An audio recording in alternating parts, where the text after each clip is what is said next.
Hello, അസ്സലാമു അലൈക്കും.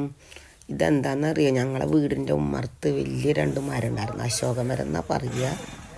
അത് എന്ന് വെച്ചിട്ട് 1980 വെച്ചതായിരുന്നു. ഇപ്പം എത്ര കൊല്ലമായി കണക്ക് കൂട്ടിയാലറിയാം. അത്രയും കൊല്ലമായി വളർന്നിട്ട്. പക്ഷെ അത് വെട്ടുമ്പോൾ നല്ല ഇടങ്ങേറുണ്ടായിരുന്നു. കാരണം കുട്ടികളെ വളർത്തണ പോലെ ചെറുതാകുമ്പോൾ കൊടുന്ന് വെച്ചതാണ്. 4 ഉണ്ടായിരുന്നു. 4 ഞങ്ങൾ ഷീറ്റ് ഇറക്കുമ്പോൾ ഉള്ളിലിരുന്നു. അപ്പോൾ അത് വെട്ടിക്കളഞ്ഞ് മതിൽ കെട്ടുമ്പോൾ. പിന്നെ അത് കഴിഞ്ഞിട്ട് പിന്നെ ബാക്കി 2 ഉണ്ടായിരുന്നു. റോട്ടിലാണ് നിന്നിരുന്നത്. അപ്പോൾ അവിടെ ഒരു കട ഉണ്ടായിരുന്നു, അക്കൂറിയ കട. പക്ഷെ അതിൻ്റെ ഉള്ളിലേക്ക് വേര് കയറിയിട്ട് അതിൻ്റെ തിണ്ണൊക്കെ അങ്ങോട്ട് വിണ്ട് വരാൻ തുടങ്ങി. അപ്പോൾ വീട്ടിൻ്റെ ഉള്ളിലേക്ക് വേര് കയറും വിചാരിക്കും. പിന്നെ നല്ല ഉയരം ഉണ്ടായിരുന്നുണ്ടോ, നല്ല ആകാശം മുട്ടണ പോലത്തെ ഉയരമായിരുന്നു അശോകമരം. അപ്പോൾ പിന്നെ അത് മരക്കാർക്ക് കൊടുത്തു. എന്നിട്ട് അത് അവർ വെട്ടി കൊണ്ടുപോവുകയും ചെയ്തത്. അവർക്ക് പൈസ ഒന്നും കൊടുത്തില്ല.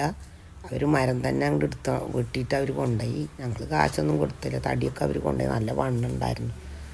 പക്ഷെ വെട്ടുമ്പോൾ ഇടങ്ങേറുണ്ടായിരുന്നു. കാരണം ഇത്രയും കൊല്ലം പഴക്കമുള്ള മരമല്ലേ, നല്ല തണുപ്പായിരുന്നു മരം ഉണ്ടാവുകൊണ്ട്. പക്ഷെ ഇപ്പം ഞാൻ ഉങ്ങ് വെച്ചിട്ടുണ്ട് ഉമ്മർത്ത്, ഇതിൻ്റെ തൊട്ടടുത്ത് തന്നെ. അതിലാണ് ഞാൻ ഫാഷൻ ഫ്രൂട്ട് കയറ്റിക്കുന്നതല്ലേ അന്ന് കാണിച്ചില്ലേ. അപ്പോൾ ആ ഉങ്ങുമരം ഉണ്ട്. പിന്നെ തൊട്ടടുത്ത് തണൽ മരം ഉണ്ട്, വട്ടത്തിൽ ഉയരം അധികമല്ലാതെ തണൽ മരം. അതുകൊണ്ട് പിന്നെ തണുപ്പൊക്കെ ഉണ്ട്.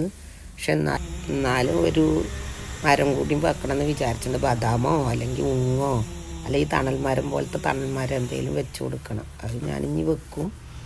ഏതായാലും ഇത് വെയിലൊന്നുമില്ല, എന്നാലും ഞാൻ വെക്കണമെന്ന് വിചാരിക്കുന്നുണ്ട്. മരങ്ങൾ മുറിച്ചപ്പോൾ വിഷമമുണ്ടായിരുന്നു.